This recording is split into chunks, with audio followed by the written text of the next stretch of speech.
তাহলে মুসলমান জবান দান করলেন কে? ডানে বামে তাকায় দেখো, কত আল্লাহর বান্দা দেখা যায় একই মায়ের 5 সন্তান 4 সন্তান কথা বলতে পারে, একজন পারে না, আছে না নাই? 4 জন চোখে দেখে, একজন দেখে না, আছে না নাই? একই মায়ের সন্তান 4 জনের হাত আছে বাবা, একজনের নাই, আছে না নাই?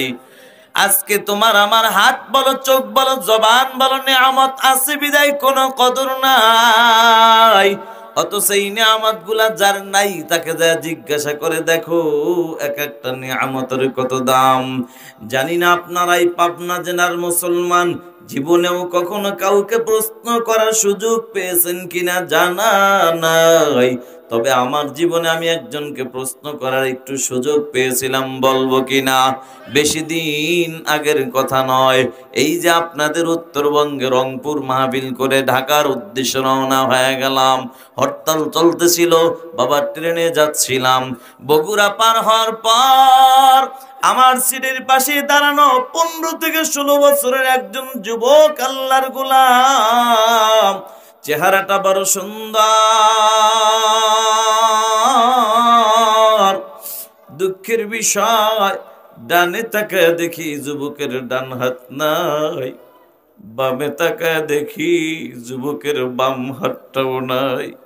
গলার মধ্যে গামছা দিয়া বল ঝুলাইয়া আল্লাহর বান্দা চকলেট বিক্রি করে, চকলেট বিক্রি করে।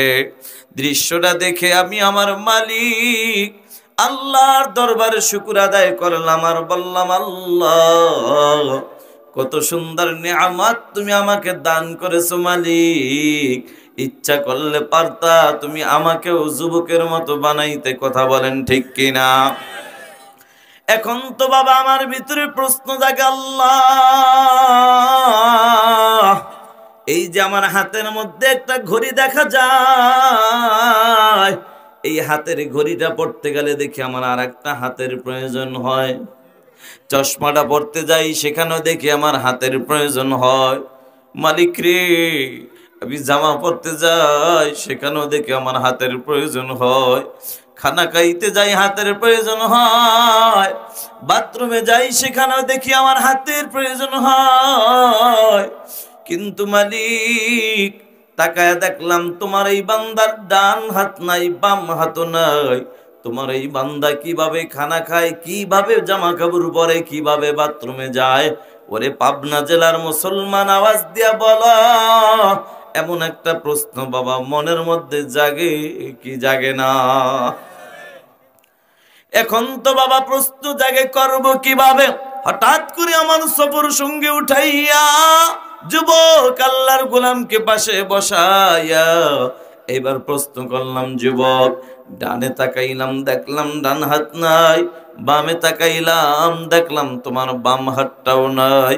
বলো যুবক, এটা কি জন্ম থেকে না দুনিয়াতে আসার পরের ঘটনা?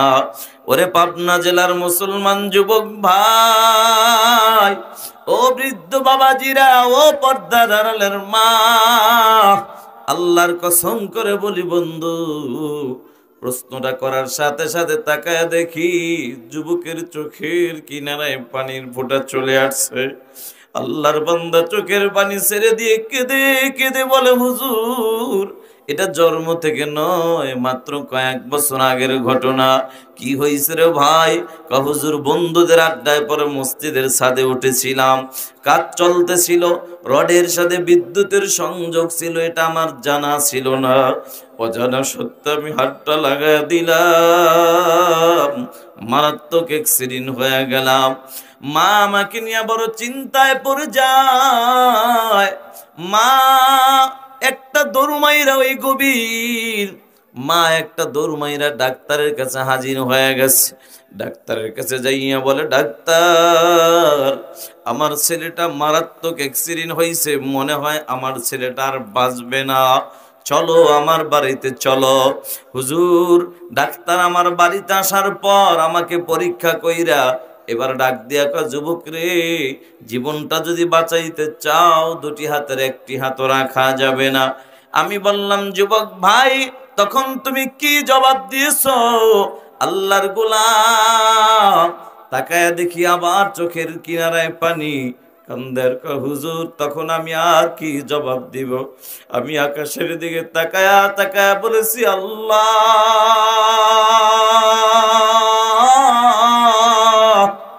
তুমি আমার হাত নামক নিয়ামত উঠায় নিয়ে যাও, কোনো অসুবিধা নাই, তারপরও বিনিময়ে আমার জীবন নামক নিয়ামতটা বাঁচায় দাও।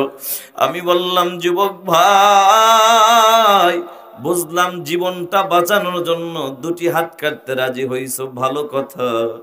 বলো যুবক, তুমি খানা খাও কিভাবে, বাথরুমে যাও কিভাবে, জামা কাপড় পরো কিভাবে? এই প্রশ্ন জাগে কি জাগে না?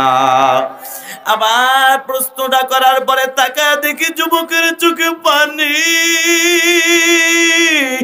আল্লাহর বান্দা চোখের পানি ছেড়ে দিয়ে কেঁদে কেঁদে ডাক দিয়া বলে, হুজুর, আমি পেটে ক্ষুধা নিয়ে মাঝে মাঝে যখন ঘরের মধ্যে প্রবেশ করি, তাকায়া দেখি আমার জনম দুঃখিনী মা আমার জন্য খানা রেডি করে মা বাহিরে কাজে লিপ্ত হয়ে গেছে। তখন পেটে ক্ষুধা নিয়ে একবার আমি খানার দিকে তাকাই, আবার আমার মায়ের চেহারার দিকে আমি তাকাই, আর আকাশের দিকে তাকায় বলি, আল্লাহ, আজকে আমার হাত নামক নিয়ামতের যে কত দাম এতদিন বুঝি না, আজকে বুঝতেছি। আজকে যদি আমার হাত নামক নিয়ামত থাকতো, পেটে ক্ষুধা নিয়ে মায়ের চেহারার দিকে তাকায় থাকা লাগতো না। কথা ঠিক নেবে ঠিক? ও পাবনা জেলার মুসলমান, ও যুবক ভাই, ও বৃদ্ধ বাবাজিরা, ও পর্দার আড়ালের মা, ঘটনা বলার উদ্দেশ্য আমার ছিল না। আমি বুঝাইতে চাইলাম, হাত বলো, চোখ বলো, জবান বলো, নিয়ামত দান করলেন কে? সে আল্লাহর দেওয়া জবানটা খুলিয়া, জিহ্বা নাড়াইয়া আল্লাহর নামটা উচ্চারণ করতে ভালো লাগে না খারাপ লাগে? যদি ভালো লাগে মুসলমান, আর একবার আওয়াজ দিয়ে বলো, এই দামি মজলিস আসার তৌফিক দান করলেন কে? সে আল্লাহর দেওয়া জবানটা খুলিয়া আল্লাহর দরবারে কালিমাতুশ শুকর আদায় করে সবাই বলি আলহামদুলিল্লাহ।